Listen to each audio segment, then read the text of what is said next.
ஒரு இது வர்றதுங்கிறது ஒரு ஒரு ஒரு அது சும்மா நடந்துடாது.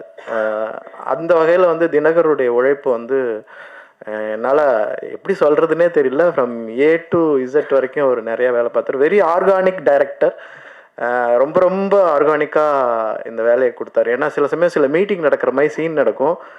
நாம் நினைப்போம் நிஜமாலுமே மீட்டிங் நடக்குது போல இருக்காங்க, நம்ம இன்னும் இங்கே உட்காந்துருக்கோம், நம்ம மீட்டிங் போகணும் அப்படிங்கிற ஒரு எண்ணத்தை உண்டாக்கிடுவார். அந்த ஒரு ஆர்கானிக் அந்த ஃப்ளேவரே வந்துடும். நம்ம ஒரு டி அடிக்ஷன் சென்டரில் இருக்கிறோன்னா நிஜமாலுமே பல பேர் அந்த ஒரு 10-15 நாள் அங்கே ஒர்க் பண்ண பின்னாடி ஃபஸ்ட்டு நாளை விட ஒரு 15 நாளுக்கு அப்புறம் எல்லாரும் தெளிச்சி ஆகிட்டோம். ஃபேஸ் எல்லாம் தெளிவாக இருக்குது. ஏன்னா ஒரு இடத்துலையே இருக்கிறோம், நல்ல சாப்பாடு கிடைக்குது. ஸோ அந்த மாதிரி ஒரு அதாவது சொல்லுவாங்க, ஆக்டர் நடிக்கிறதுக்கான எக்காலஜியை நீங்கள் கிரியேட் பண்ணி கொடுத்துட்டிங்கன்னா எல்லாருமே நடிக்க முடியும் அப்படிங்கிற அந்த வகையில் வந்து ரொம்ப அழகாக அந்த எக்காலஜியை வந்து தினகரன் உருவாக்கி கொடுத்தாரு. அந்த சூழ்நிலையை உருவாக்கி கொடுத்தாரு. அது வந்து எல்லாருக்குமே அந்த நம்மளால் ஓபி அடிக்க முடியாது. என்ன அவருக்கு தானே க்ளோஸ் போகுது, நம்ம இப்படி ஓரமாக உக்காந்துக்கலாங்க, இல்லை அவங்க அங்கே போய் உக்காந்தாதான் நமக்கு இது வருது அப்படிங்கிற அந்த அளவுக்கு ஒரு எக்காலஜி கிரியேட் பண்ணார். எனக்கு ரொம்ப பிடிச்சிருந்தது. இந்த படம் வந்து எல்லாரும் பார்க்கணுன்னு ஆசைப்பட்றேன். எல்லாரும் பார்க்கணுங்கிறதுக்காக சில வேலைகளும் செஞ்சுருக்கிறேன். அது வந்து சக்ஸஸ் ஆகிருக்கிறது வந்து படம் பார்த்தவங்க சொன்னதுலேருந்து எனக்கு சக்ஸஸ் ஆகிருக்குன்னு நினைக்கிறேன். ஏன்னா நான் வந்து ஒரு படிப்படியாக வளர்றேங்கிறத நம்புகிறேன். ஏன்னா வெறும் ஆக்டிங் வெறும் எமோஷன்லேருந்து வர ஆரம்பிச்சிது, ஒரு ஆசையிலேருந்து வர ஆரம்பிச்சிது. ஏன்னா சத்தியமாக நான் சொல்கிறேன், நான் நடிகன் ஆகணும்னு கனவுல கூட நினச்சது கிடையாது. என்னுடைய காலேஜ் டேஸ் ஆகட்டும், ஸ்கூல் டேஸ் ஆகட்டும், என் ஃப்ரெண்ட்ஸ் ஆகட்டும், யாருமே நம்ப மாட்டாங்க. சோமா நீ நடிக்கிறியா அப்படின்னு நானே என் கண்ணாடி பார்த்து சொல்லிக்குவேன். அந்த மாதிரி அப்படி தான் நான் வந்து கூத்துப்பட்டறைக்குள்ளே வந்தேன். எனக்கு வந்து வேலை செய்ய தெரியும், எந்த வேலை செஞ்சு கொடுத்தாலும் செய்வேன். இப்போ வந்து நான் வந்து இந்த படம் மூலமாக ஒரு 2-3 பேருக்கு ரொம்ப நன்றி சொல்லிக்கிறேன். ஒன்று வந்து இந்த படம் எழுதினதுக்காக தினகரனுக்கு, ப்ரொடியூஸ் பண்ணதுக்காக நீலம் மற்றும் பலூன் பிக்சர் அவங்களுக்கு, அப்புறம் வந்து என்னுடைய மேக்கப் மேன்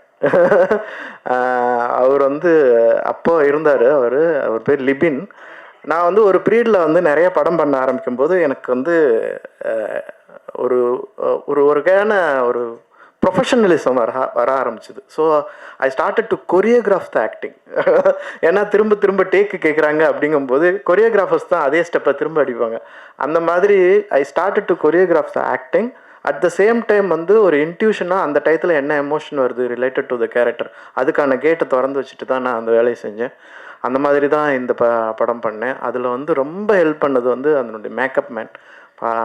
அவர் இல்லைன்னா அந்த எஃபெக்ட் எல்லாரும் சொன்னாங்க படம் பார்த்தவங்க, அது எப்படியா அப்படிங்கிற. ஸோ அவருக்கு மிகப்பெரிய நன்றி. இந்த படம் மிகப்பெரிய வெற்றி பெறுங்கிற நம்பிக்கை எனக்கு நிறையா இருக்குது. மீடியாவான நீங்கள் வந்து இதை கண்டிப்பாக கொண்டு போய் சேர்க்கணும். தேங்க்யூ. வேறு வந்துச்சு. எல்லாருக்கும் வணக்கம். இந்த படத்தை ஒரு அடிக்ஷன் உள்ளவங்களால தான் எடுக்க முடியும். சினிமா மேலே மிகப்பெரிய அடிக்ஷன் இருக்கிறவங்கள மட்டும்தான் இந்த படத்தை எடுக்க முடியும். அது டயத்துக்கு இருக்குது, அந்த படம் பண்ண ரஞ்சித் சாருக்கு இருக்குது.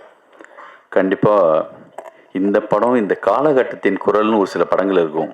இந்த நேரத்துக்கு இந்த காலகட்டத்துக்கு உண்மையிலே தேவையான ஒரு படம். நானும் செல்வமணி சார் தான் பார்த்துட்டு வந்தோம். படம் பார்த்துட்டு இந்த படத்துலேருந்து வெளியில் வர்றதுக்கு ரொம்ப நேரமாச்சு. நம்மளும் கொஞ்சமாவது இதுலேருந்து கொஞ்சம் கிராஸ் ஆகி வந்திருப்போம். எனக்கும் இந்த வாழ்க்கையில் கொஞ்சம் அனுபவம் இருக்குது.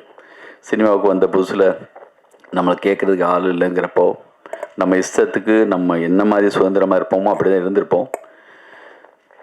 நிறைய பேருக்கு அதை கடந்து வராதவங்க நம்ம லைஃப்பில் கொஞ்சம் பேர் கண்டிப்பாக நம்ம இந்த ஃபீல்டில் வந்து அதை கடக்காதவங்க இருக்க மாட்டாங்க. என்னுடைய நண்பர்கள் சில பேர் வந்து கடக்க முடியாமல் நல்லதொரு வேலை செய்து அதை நடங்கிற பொழுதில் விழுந்து இருந்த மாதிரி ரொம்பவே பேர் போய் சேர்ந்துட்டான். மிகப்பெரிய பேரறிவோடெல்லாம் ஒரு சிலர் இருப்பான். இவனுக்கு இருக்கிற அறிவெல்லாம் நம்மளுக்கு இருக்கா, நம்மளாம் தெரியாமல் சினிமாவுக்கு வந்துட்டோம், உலக சினிமாலாம் பேசுகிறாங்கன்னு சொல்லி நான் பார்த்து பிரமித்த பல பேர் வந்து சேரவே இல்லை. எனக்கு வந்து பெரிய ஒரு பார்த்து வந்து இவங்ககிட்டலாம் இவ்வளவு இருக்கேப்பா, பைசைக்கிள் தீவ்ஸ்லேருந்து ஆரம்பித்து அக்ரோகோசாலேருந்து இப்படி பேசுகிறாங்களே அப்படி இருக்கும். எங்கேயோ நான் கும்பகோணம் போகிறப்போ எங்கேயோ ஒரு கடையில் அந்த மாதிரி நபர்களை ஒன்றுமே இல்லாமல் பார்க்கும்போது எனக்கு வந்து அவ்வளோ பெரிய சோகமாக இருக்கும். இந்த படத்துடைய ஒவ்வொரு முறையும் அவர் காதில் கதையை எங்கேயும் சொல்லிதாங்கன்னு சொல்கிறாரோன்னு நினைக்கிறேன் டைரக்டர். என்ன சொன்னான்னு தெரியல. இருந்தாலுமே எனக்கு படம் பார்க்கும்போது பதட்டமாக இருந்துச்சு. எனக்கு வந்து என்னென்னா ஒரு சில முக்கியமான 3 இடம் இந்த படத்தில் வந்து அப்படி பதட்டமான ஒரு முக்கியமான இடங்கள் இருக்குது. எண்டு மட்டும் எப்படியாவது இவன் மீண்டு வந்துடக்கூடாதாங்கிற ஒரு பெரும் ஏக்கம் எனக்கு இருந்துகிட்டே இருந்துச்சு. திரும்பி போய் இதுக்குள்ளே விழுந்துடக்கூடாது, எப்படியாவது மீண்டுடணும், அந்த வெளிச்சம் அந்த சின்ன ஒரு அப்படி வெளிச்சம் மேலே பற்றக்கூடாதான்னு ஒரு பெரிய ஏக்கம் இருந்துச்சு. இது வந்து இந்த அரசாங்கத்துக்கு போடுற ஒரு இந்த படம் ஒரு மனு மாதிரி பார்க்குறேன் நான். அப்படி ஒரு படம் எல்லாருமே அமைஞ்சு வந்ததுன்னு ஒரு சில படங்களை சொல்லுவாங்கள்ல. கேமராமேன்லேருந்து ஆரம்பித்து மியூசிக் டைரக்டரு, ஆர்டிஸ்ட்டு, குரு சோமசுந்தரம், அந்த ஹீரோயின் எல்லாருமே அவ்வளோ பர்ஃபெக்டாக அந்த படத்தில் பண்ணியிருக்காங்க. இந்த படத்தை எடுக்க இந்த காலகட்டத்தில் எடுக்கிறதுக்கு துணிஞ்ச ரஞ்சித்துக்கு, அப்புறம் பலூன் பிக்சர்ஸ் போஸ்டர்ஸ் வந்து எல்லாத்துலேயும் ஒட்டி இருந்துச்சு. என்னடா இவ்வளோ நெருக்கி இவ்வளோ அழகாக ஒட்டியிருக்காங்களேன்னு பார்த்தேன். கண்ணு ஒரு தடவை மணி சார் தான் சொன்னாராம், காலையில் விடிஞ்சா எல்லாத்துலேயும் மஞ்சளாக தெரியும்னு சொல்லி அலைபாயதைக்காக ஒரு போஸ்ட் ஓட்ட சொன்னார். அது மாதிரி எங்கே பார்த்தாலும் கையில் தொங்கிட்டு இருக்கிறது தான் இருக்குது சிட்டி மொத்தமும். காரணம் என்னன்னு பார்த்தா அப்புறம் தான் தெரிஞ்சது அண்ணன் இருக்கார் அதுலன்னு. வாழ்த்துக்கள் மொத்தமாக இந்த டீம் மொத்தத்துக்கு வாழ்த்துக்கள். இது பிரச்சாரமான ஒரு படம்லாம் கிடையாது. உள்ள அவ்வளோ டென்ஷனான அழகான மிக சரியான விஷயங்களோட ஒரு ஸ்க்ரீன் பிளேவோட மிக அற்புதமான படமாக இந்த வந்திருக்கு. இந்த படத்துக்கு என்னுடைய வாழ்த்துக்கள். நன்றி. நீங்க இல்ல ரஞ்சித் சார்.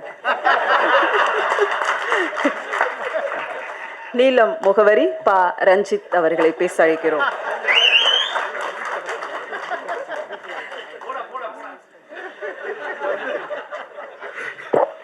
ஏன்னா எந்த வந்த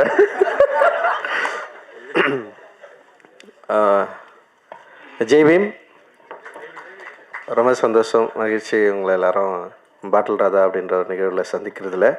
அண்ட் வந்து ஆக்சுவலி தினகரன் வந்து பயங்கர பிளஸ்டுன்னு நினைக்கிறேன். முக்கியமான சம்பவக்காரங்கள்லாம் இங்கே இருக்காங்க. அவங்கெல்லாம் படம் பார்த்துட்டு வந்து தினகரனை விஷ் பண்ணுறது. குறிப்பாக எனக்கு வந்து தமிழ் சினிமாவை வந்து வேறு மாதிரி மாற்றி விட்டவங்க இங்கே வந்து இருக்கிறது, அதுவும் படம் ரிலீஸ் முன்னாடியே வந்து தினகரை ப்ளஸ் பண்ணுறது அப்படின்றது வந்து ரொம்ப சந்தோஷம். நன்றி sir. Thank you. Lingusamy sir, Ameer sir, Vetri அண்ணா, மிஸ்கின் அண்ணா, அவங்களெல்லாம் பற்றி பேசி தான் நாங்கள் சினிமாவுக்குள்ளே வந்தோம். நான், தினகர், ஜெய் இருக்கான், 3 பேருமே காலேஜில் படிக்கிறப்பவே வந்து எங்களுக்குள்ளே வந்து இதை பற்றின நிறைய டிஸ்கஷன் இருக்கும். பருத்தி வீரனாக இருக்கட்டும், லைக் வந்து ரன்னாக இருக்கட்டும், அண்ட் வந்து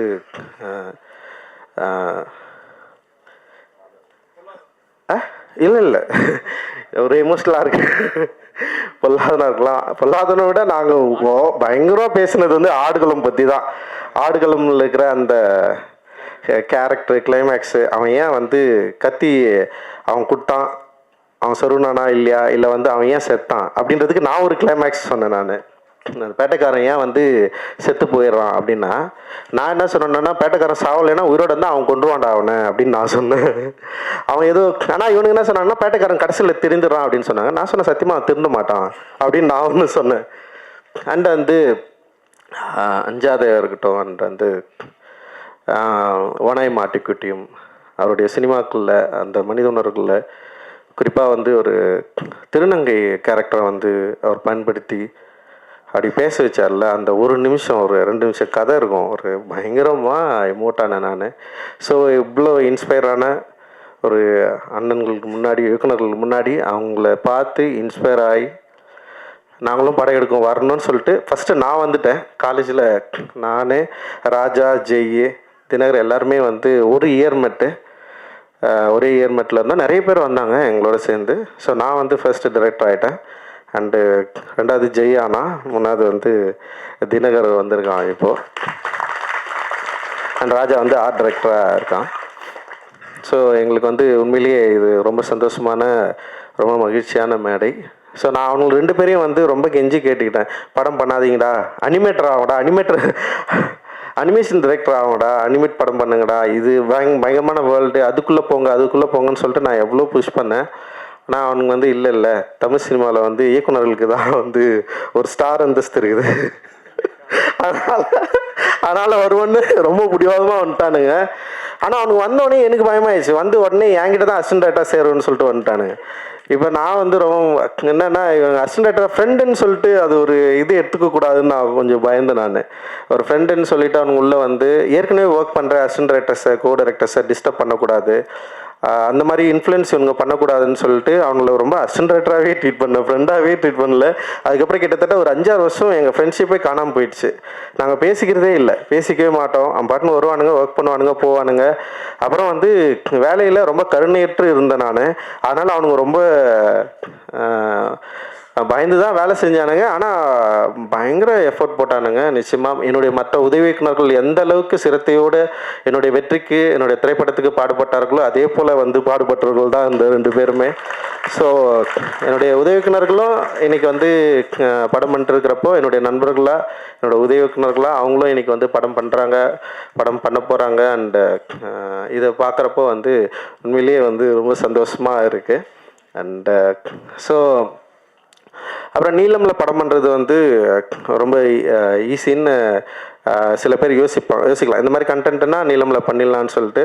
ஆனால் கதையை வந்து கொடுக்குறவங்களுக்கு தான் தெரியும். ஒவ்வொரு முறையும் படிச்சுட்டு கரெக்ஷன் சொல்லி டென்ஷன் ஆகிடுவானுங்க அவங்களே. சில பேர்லாம் வந்து இதுதான் ஃபைனல்னு சொல்லிட்டு சண்டை போடுற அளவுக்குலாம் போயிடுவானுங்க.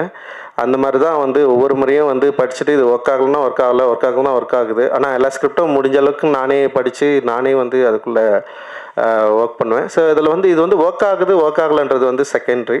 பட் ஆனால் இது மூலமாக நம்ம என்ன சொல்ல வரோம், நம்ம என்ன பேசுகிறோம் சொசைட்டிக்கு. சினிமா அப்படின்றது வந்து நான் வந்து உண்மையிலேயே வந்து ஒரு என்டர்டெயின்மெண்ட் மீடியமாக நான் பார்த்து உள்ளே வரல. எனக்கு அப்படி ஒரு சினிமாவுக்குள்ளும் பெரிய பரிச்சயமும் இல்லை. நான் பார்த்ததெல்லாம் வந்து நான் நேசித்த திரைப்படங்கள் எல்லாமே மனித உணர்வுகளையும் இந்த சமூகத்தின் மீதும் பெரிய அக்கறை கொண்ட திரைப்படங்கள் தான் என்னை பயங்கரமாக என்னை பாதிச்சுது. அந்த பாதிப்பிலிருந்து தான் நான் சினிமா எடுக்க வந்தேன். ஸோ என்னோடய நீலம் ப்ரொடக்ஷனும் ஸோ அது மாதிரி இருக்கணும். ஸோ என்னோட இந்த உணர்வை சரியாக புரிந்து கொண்டவர்கள் என்னோட சேர்ந்து நிறைய பேர் வந்து ஒர்க் பண்ணிருக்காங்க, நிறைய பேர் வந்து இணை தயாரிப்பாக வந்து சேர்ந்துருக்காங்க. அந்த வகையில் வந்து நந்தகுமார் சார் தொடர்ந்து என்கிட்ட பேசிட்டே இருந்தார்.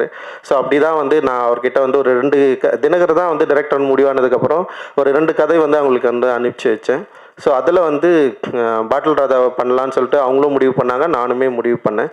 ஸோ அப்படி தான் இது எடுக்கப்பட்டது. ஸோ தினகர் மேலே எனக்கு கொஞ்சம் பயம்தான் இருந்தது. ஏன்னா அவன் ஷார்ட் ஃபிலிமை பார்த்து பயந்தவன் நான். ஜெய் மேலே எனக்கு அந்த பயம் இல்லை. ஏன்னா ஜெய் வந்து ஒரு டாக்குமெண்ட்ரி பண்ணியிருந்தான், பிவேர் ஆஃப் டாக்ஸ்ன்னு சொல்லிட்டு. பயங்கர அட்டகாசமான ஒரு படம் அது. நான் அவங்ககிட்ட வந்து நீ இப்படி ஒரு ராவா ஆயிடுறான்னா அவன் வந்து பயங்கர என்டர்டெயினாக வந்து ப்ளூ ஸ்டார்னு ஒன்று எடுத்துட்டான். இவன் வந்து எப்படின்னா பயங்கர லவ் ஒரு என்டர்டெயினாக தான் இருப்பான் அப்படின்னு பார்த்தா இவன் பயங்கர எமோஷ்னலான ஒரு படம் எடுத்துன்னு வந்திருக்கான். டோட்டல் கான்ட்ராஸ்ட் 2 பேருமே.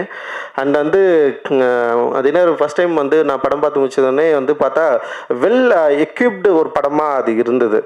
டெக்னிக்கலாகவும் சரி, ஆர்டிஸ்ட்டு நடித்தது, ஸோ இதெல்லாம் ரொம்ப என்ஜாய் பண்ணேன். ஏன்னா அவனுடைய ஃபஸ்ட்டு ஷார்ட் ஃபிலிம் பார்த்துட்டு பயங்கர கொடூரமாக இருந்தது. அப்புறம் ஒரு டைரக்டராக எவ்வளோ கொடூரக்காரனாக இருந்தான்னு அவனை பற்றி எல்லாருமே சொல்லிட்டு இருந்தாங்க. நடிக்க தெரியாத ஒரு சின்ன பையனை வந்து கொடுமைப்பட்டிருக்கான். அவன் அதை பற்றிலாம் என்கிட்ட சொன்னாங்க. எனக்கு கேட்டு சிரிச்சிட்டு இருந்தோம் நாங்கள். அந்த கதை வந்து பயங்கரமான கதை. அந்த ஷார்ட் ஃபிலிம் வந்து ஓகேவான ஷார்ட் ஃபிலிம் தான், அப்படி முடிஞ்சிருக்கோம். பட் ஆனால் வந்து அதை எடுத்த விதம் வந்து பற்றி பேசி பயங்கரமாக சிரிச்சுட்டு ஜெய் வந்து ஓடி வந்துட்டான். ஒரு நாளோட வேலை செஞ்சேன், ஒரு நாள் 2 நாள் வேலை செஞ்சு ஓடி வந்துட்டான். அவங்க கூடலாம் எவன்டா வேலை செய்வான். ஸோ அந்தளவுக்கு வந்து தினகருடைய கொடுமையை வந்து நான் தான் யோசிச்சேன். நான் சொல்லி அனுப்பிச்சேன், ஸ்பாட்டில் யாரையும் திட்டாதரா, ஆக்டருங்களை திட்டாமல் வேலை வாங்கடா, கொஞ்சம் கவனமாடுறா. நான் ஸ்பாட்டுக்கே போகல ஃபஸ்ட்டு, இவன் என்ன பண்ணுறான்னு சொல்லிட்டு அப்படியே வெயிட் பண்ணிட்டு இருந்தேன். அப்புறம் சில ஃபுட்டேஜஸ் பார்த்தோன்னே வந்து பரவாயில்ல இவன் டைரக்டர் ஆகிடுவான்டா அப்படின்ற மாதிரி வந்து எனக்குள்ளே ஒரு கான்ஃபிடென்ட் வந்தது. அந்த கான்ஃபிடென்ட் அடிப்படையில் சரி அப்படியே நான் அவனை வந்து விட்டேன். நான் அப்புறம் பார்த்தா ஒரு பயங்கரமாக இப்படி ஒரு எமோஷ்னலான ஒரு படத்தை வந்து கொடுத்துட்டான். அண்ட் வந்து உண்மையிலேயே எனக்கு ரொம்ப சந்தோஷமாக இருந்தது. ஸோ இந்த படம் நிச்சயமாக வந்து ஆடியன்ஸை என்கேஜ் பண்ணும், அதே நேரத்தில் வந்து எமோட்டிவாகவும் அண்டு ஒரு விழிப்புணர்வாகவும் ஆக்கும் அப்படின்றதுல வந்து எங்களுக்கு வந்து ஒரு பெரிய நம்பிக்கை இருக்குது. நான் வந்து 12th படிக்கிறப்போ தனியாக ஒரு நைட்டில் உட்காந்து ஒரு நாள் வந்து சூசைட் பண்ணிக்கலான்னு யோசித்தேன். அது என்னன்னா வந்து இதுதான், அந்த என் வீட்டில் வந்து எங்கள் அம்மா ரொம்ப கஷ்டப்பட்டே இருப்பாங்க, எப்போ பார்த்தாலும் அழுதுனே இருப்பாங்களா, அது வந்து பார்க்கவே முடியாது என்னால். ஸோ அது வந்து திடீர்னு என்னை வந்து பயங்கர ஒரு எமோஷனல் ஆக்கி விட்டுச்சு. அப்புறம் வந்து அந்த அந்த மாதிரி ஒரு ஏஜுக்கு போயிட்டேன். அது யாருக்குமே தெரியாது, யார்கிட்டயும் நான் ஷேர் பண்ணதில்லை, எங்கள் அண்ணன் கூட இங்கே இருக்குது. ஸோ அது வந்து எவ்வளோ கொடுமையானதுன்றதை வந்து நேரடியாக நின்று அனுபவித்தவன். ஸோ இவன் வந்து ஒரு ஸ்கிரிப்ட் அப்படி எடுத்து வந்து கொடுத்தவனே நான் அதை படித்து வந்து எனக்கு பயங்கரமாக என்ஜாய் பண்ணேன். நான் இப்போ அவன் இதை எழுதுனான், எப்படி இந்த லாங்குவேஜை பிடிச்சான், எப்படி இதை பேசுகிறத வந்து அவன் வந்து அந்த டயலாக்ஸை எப்படி, அந்த நுவான்சன்ஸை எப்படி வந்து பிடிச்சான். அண்ட் வந்து அதில் வந்து அஞ்சலை இருக்குதுல்ல, அஞ்சலை தான் என் அம்மா. நான் என்னுடைய ஆசையே என்னன்னா, என் அம்மா வந்து கஷ்டப்பட்ட மாதிரி என் பொண்டாட்டி கஷ்டப்படக்கூடாது, என் பிள்ளைங்க கஷ்டப்படக்கூடாது. அதுதான் நான் வந்து பயங்கரமாக, ஏன்னா ஊரில் ஒரு கொண்டாட்டம், ஒரு திருவிழானா எல்லா வீடும் சந்தோஷமாக இருக்கும். ஆனால் எங்கள் அப்பா எங்களை பயங்கர சந்தோஷமாக, எங்கள் அப்பா மாதிரி எங்களை வளர்த்துறது கிடையாது, யார் வீட்டாண்ட போய் எங்களை நிற்க வச்சது கிடையாது. சாப்பாடுக்கும் சரி, படிப்புக்கும் சரி பயங்கரமாக பார்த்துப்பார். எங்களோட ட்ரெஸ் எல்லாம் வந்து எங்கள் அப்பா அவ்வளோ எங்களை பற்றி யோசிப்பார், கல்வி பற்றி எல்லாத்தையும் பற்றி யோசிப்பார். ஆனால் குடின்னு வரப்போ வந்து அவர் இழந்துருவார் எங்கள் அப்பா. ஆனால் கடைசி காலத்தில் அவர் வாழணும்னு நினச்சார். நான் இப்படி ஒரு பொசிஷன் வந்ததுக்கப்புறம் என்னை இன்னும் கொஞ்ச நாள் நான் உயிரோடு இருக்கணும்டா அப்படின்னு ஆசைப்பட்டார். பட் அவருடைய லிவர் ஃபெயிலியரில் தான் அப்பா வந்து இறந்துட்டார். அது ஆக்சுவலி வந்து ஒரு 6 months டைம் கொடுத்தாங்க, பார்த்தா 1 வீக்லேயே வந்து இறந்துட்டார். ஸோ அது ரொம்ப ஒரு கவலையான ஒரு விஷயமா எனக்கு இருந்தது. ஆனால் தெரில, நான் அந்த டைமில் எங்கள் வீட்டில் வந்து ஒரு ஜிம் மாதிரி செஞ்சு வச்சுருந்தோம். இந்த இடத்துல உட்காந்து ஒரு இருட்டில் வந்து நான் தனியாக உட்காந்து யோசிச்சுட்டு இருந்தேன். பட் ஆனால் அதுக்கப்புறம் வந்து நான் எப்படி அதுலேருந்து மீண்டு வந்தேன்னு எனக்கு தெரில, வெறும் அந்த நிமிஷம் மட்டும் எனக்கு ஞாபகம் இருக்குது. ஸோ அதுக்கப்புறம் நான் பொதுவாக எங்கள் வீட்டில் அதிகமாக இல்லை, எங்கள் அப்பாவுடைய ஸோ இந்த மாதிரியான பிரச்சனைகள் அதிகமாக ஹேண்டில் பண்ணது வந்து எங்கள் அம்மா, எங்கள் அண்ணன், என் தம்பி, இவங்க தான் வந்து பயங்கரமாக அதுக்குள்ளே இருந்தாங்க. நான் வந்து பொதுவாக வீட்டிலேயே இருக்க மாட்டேன், வெளியிலே தான் இருந்தேன் நான் படித்ததுலேருந்து எல்லாமே. ஸோ அதனால் வந்து ஓரளவுக்கு நான் தப்பிச்சு தான் இருந்தேன் நான். பட் ஆனால் வந்து அந்த எமோஷனை என்னால் படிக்க முடிஞ்சுது. நாட் ஓன்லி என்னோடய அப்பா, தினரோட அப்பா கூட சொல்லலாம். லைக் நிறைய பேரை நாங்கள் அப்படி கிட்டேருந்து பார்த்துருக்குறோம். அண்ட் வந்து இது குடி நோயின்றதை வந்து அண்டர்ஸ்டாண்ட் பண்ணுறதுக்கே வந்து ரொம்ப நாள் ஆச்சு. குடிகாரங்களை பார்த்தா நமக்கு வந்து கோவம் வரும், ஏன் இப்படி பண்ணுறாங்கன்னா அப்படி கிடையாது. அது ஒரு நோய், ஒரு ஹேபிட்டாக மாறி வந்து அவங்க வந்து அவங்கள இழந்து அவங்க எப்படி வந்து ரியாக்ட் பண்ணுறாங்கன்றதை வந்து சம்டைம்ஸ் வந்து நம்ம அதை அண்டர்ஸ்டாண்ட் பண்ணிக்கிறதுக்கே ரொம்ப டைம் எடுக்கும். ஸோ அப்படி ஒரு படத்தை நம்ம எடுக்கிறோம், அப்படி ஒரு படத்தை வந்து நம்ம வந்து ஹேண்டில் பண்ணுறோம், இது கரெக்டாக கொண்டு போய் சேர்க்கணும் அப்படின்ற ஒரு பயம் இருந்தது. ஆனால் இன்றைக்கி தேதியில் வந்து சின்ன படங்களை கொண்டு வந்து தேட்டரில் சேர்க்கறது வந்து மிகப்பெரிய சவாலாக இருக்குது. அண்ட் ஓடிடிலையும் வந்து இந்த படத்தை வந்து விற்கிறதுங்களும் வந்து பயங்கர சவாலான ஒரு இடத்த நோக்கி நகர்ந்துருக்கு. அந்த தேட்டர் ரிலீஸை வந்து உண்மையிலேயே நினச்சி பார்க்குறப்பவே வந்து ரொம்ப பயமாக இருக்குது. அது இத்தனை திரைப்படங்களை தயாரித்த நீலம் ப்ரொடக்ஷன் அண்ட் வந்து ஒரு இயக்குனராக பரவலாக தெரிந்திருக்கிற என்கிட்ட இருந்து கூட ஒரு படத்தை வந்து ரொம்ப இலகுவாக ஒரு படத்தை வந்து ரிலீஸ் பண்ணுறது அப்படின்றது ஒரு பெரிய சேலஞ்சிங் வந்து க்ரியேட் பண்ணியிருக்கு. ஆனால் வந்து இந்த சேலஞ்சோட நாங்கள் பயப்படலை. சரி, ஓகே, இப்படி ஒரு சேலஞ்ச் இருக்குது, அதனால் வந்து நம்ம வந்து ஒரு வணிக ரீதியாகவோ இல்லை வந்து அப்படி ஒரு படங்கள் எடுக்கக்கூடாதுன்னு நான் சொல்ல, எனக்கு அதுக்கு எதிரானவன் கிடையாது. பட் ஆனால் வந்து அப்படி ஒரு திரைப்படங்கள் எடுக்கிறதுக்கான ஒரு வாய்ப்புகள் இருந்துமே ரொம்ப ஸ்ட்ரிக்டாக சில ரூல்ஸை டிசைட் பண்ணி சில லிமிட்டேஷனை கிரியேட் பண்ணி இப்படி ஒரு திரைப்படங்கள் தான் எடுக்கணும், இப்படி தான் இருக்கணும், என்ன சவாலாக இருந்தாலும். இப்போ என்னுடைய எல்லா திரைப்படங்களும் வந்து வெற்றி தோல்வியை மீறி ஆடியன்ஸ் இதை எப்படி அக்செப்ட் பண்ணுறாங்க தான் நாங்கள் பார்த்துட்டே இருக்கிறோம். இதோட வெற்றியோட ரேஷியோ வந்து எப்படின்னா ஒவ்வொரு படத்துக்கும் மாறுபடும். எல்லா படங்களுமே வந்து லாபகரமான படங்களா அப்படின்னா வந்து அதில் சில கேள்விகள் இருக்குது. ஆனால் எல்லா படங்களும் தோல்வி படமாலாம் இல்லை. அது எந்த வகையிலனா வணிக ரீதியாக நாங்கள் வந்து லாபம் ஈட்டாமல் போயிருக்கலாம். ஆனால் அந்த படம் உருவாக்கின விவாதங்கள், அந்த படம் வந்து ஏற்படுத்தியிருக்கிற தாக்கம், அந்த படம் ஏற்படுத்திருக்கிற விழிப்புணர்வு இருக்குல்ல, அப்புறம் அந்த படம் இன்ஃப்ளூயன்ஸ் பண்ணுது.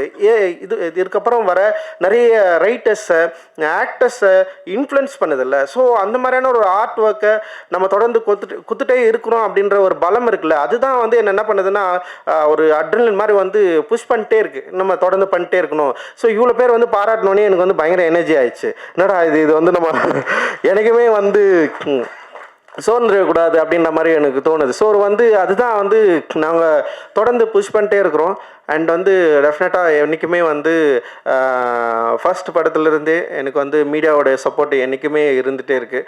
நேர்மறையான விமர்சனமும் சரி, எதிர்மறையான விமர்சனமும் சரி, என்னை பற்றி அதிகமாக விவாதிக்கிறது, நீலமை பற்றி பேசுகிறது, நீலம் தயாரிப்புகளை பற்றி பேசுறது. இதை இன்னொரு பிரச்சனை ஒன்று இருக்குது, எங்கள் திரைப்படங்களில் வந்து நாங்கள் ஒன்று ஹேண்டில் பண்ணுவோம், எல்லாமே ரஞ்சித்தோட படமாகவே விமர்சனம் பண்ணுவாங்க. ஒரு ஃபஸ்ட் படம் டைரக்டர் படம் சில எக்ஸ்கியூஸ் இருக்கும். சில நிறுவனங்களில் வர ஃபர்ஸ்ட் படம் டைரக்டர்ஸ் வந்து சில எக்ஸ்கியூஸ் பண்ணுவாங்க. சரி ஓகே நல்லா இருக்கு நல்லா இல்லைன்னு சொல்லுவாங்க. ஆனால் நீலம்லேருந்து வர திரைப்படங்களை விமர்சனம் பண்ணுறப்போ வந்து நான் பயங்கரமாக வாட்ச் பண்ணியிருக்கேன். கருணையற்று ரஞ்சித்தோடைய நான் டைரக்ட் பண்ணால் எப்படி ஒரு விமர்சனத்தை நான் வந்து எதிர்கொள்ளணும் அந்த அளவுக்கு வந்து அது வந்து ஃபேஸ் பண்ணப்படும். பட் ஆனால் அது ஒரு சவால் தான். நான் அதுதான் சொல்லுவேன். நான் வந்து அதை வந்து நீங்கள் இப்படி விமர்சனம் பண்ணாதீங்க, இல்லை வந்து நீங்கள் வேறு மாதிரி எங்களுக்கு சப்போர்ட் பண்ணுங்க நான் சொல்லவே மாட்டேன். நீங்கள் இதை பற்றி பேசுவதே வந்து ரொம்ப ஒரு சாதகமான சூழ்நிலையாக நான் வந்து பார்க்குறேன். இந்த படத்தை பற்றி பேசுவதே ஒரு சாதகமான சூழ்நிலையாகவும் ஒரு சப்போர்ட்டாகவும் நான் வந்து பார்க்குறேன். பேசுவது தான் அவசியம். நீங்கள் அது வந்து எதிர்மறையாகவும் பேசலாம், நேர்மறையாகவும் பேசலாம். பேசுவது வந்து ரொம்ப ரொம்ப அவசியம். அந்த பேசுவதற்கான சூழலை தொடர்ந்து உருவாக்கணும். அந்த எனர்ஜியை வந்து நீங்கள் எனக்கு தரணும், எங்களுக்கு தரணும், நிறுவனத்துக்கு தரணும், இங்கே இருக்கிற ஒவ்வொரு படைப்பாளிகளுக்கும் தரணும் அப்படின்றது தான் எங்களோட விருப்பம். ஸோ அதனால் ரொம்ப மகிழ்ச்சி உங்களோட தொடர்ந்து இயங்குவதில். அண்டு இந்த திரைப்படத்தில் வந்து பணியாற்றிய டெக்னீஷியன், ஆர்டிஸ்ட் எல்லாரும் பற்றியும் நீங்கள் வந்து டெஃபினட்டாக நீங்கள் வந்து பேசுவீங்க. அந்த நம்பிக்கை வந்து எனக்கு இருக்குது. என்னோடு மிக உறுதுணையாக இருக்கிற நந்தகுமார் சாருக்கும், பலூன் பிக்சர்ஸ் திரு அருண் அவர்களுக்கும், மற்றும் நீலம் ப்ரொடக்ஷனில் இருக்கிற ஒவ்வொரு தோழர்களுக்கும், குறிப்பாக குணா பிஆர்ஓ குணாவுக்கு வந்து நான் நன்றி தெரிவிச்சுக்கிறேன். ஒவ்வொரு முறையும் குணாவை நான் வந்து மிஸ் பண்ணுறேன். அப்புறம் வந்து இந்த படத்தை வந்து ரிலீஸ் பண்ணுற ஜெனரஸ் டீம்ங்க அவங்களுக்கும் வந்து இந்தியா முழுக்க மட்டும் எல்லா இடத்துலையும் அவங்க தான் வந்து ரிலீஸ் பண்ணுறாங்க. ஸோ அவங்களுக்கும் வந்து என்னுடைய மிகப்பெரிய நன்றியை தெரிவிச்சுக்கிறேன். அண்ட் எங்களோட இந்த ஓடிடி பிளாட்ஃபார்ம் சப்போர்ட் பண்ணுற திங் மியூசிக் அண்ட் வந்து ஒவ்வொரு முறையும் எங்கள் நிறுவனத்தில் வர பாடல்களை வந்து போட்டி போட்டு வாங்குறதுல திங் மியூசிக் பெரிய ஆர்வம் காட்டுவாங்க. அவங்க தொடர்ந்து பெரிய சப்போர்ட் பண்ணிருக்காங்க. ஸோ அவங்களுக்கு வந்து என்னுடைய மிகப்பெரிய நன்றியை தெரிவிச்சுக்கிறேன். இதில் ஒர்க் பண்ண இங்கே வந்திருக்கிற வாழ்த்து வந்திருக்கிற எல்லாருக்குமே என்னுடைய நன்றிகளை உரித்தாக்குறேன். ரொம்ப ரொம்ப மகிழ்ச்சி. நான் எப்பவுமே ரொம்ப யோசிப்பேன். ஏன்னா நம்ம பெரிதும் மதிக்கிறவர்களை வந்து நான் கூப்பிட்றதுக்கு வந்து ஒரு வேலிடான படங்களை பண்ணணும்னு நான் எப்பவுமே யோசிப்பேன். ஸோ அந்த பெரும் திருப்தி எனக்கு இருக்கு. மிஸ்டர் ஜான் விஜய் வந்திருக்காரு லேட்டா. ஓகே ரொம்ப நன்றி. தேங்க்யூ. ஜெய் பீம். நன்றி.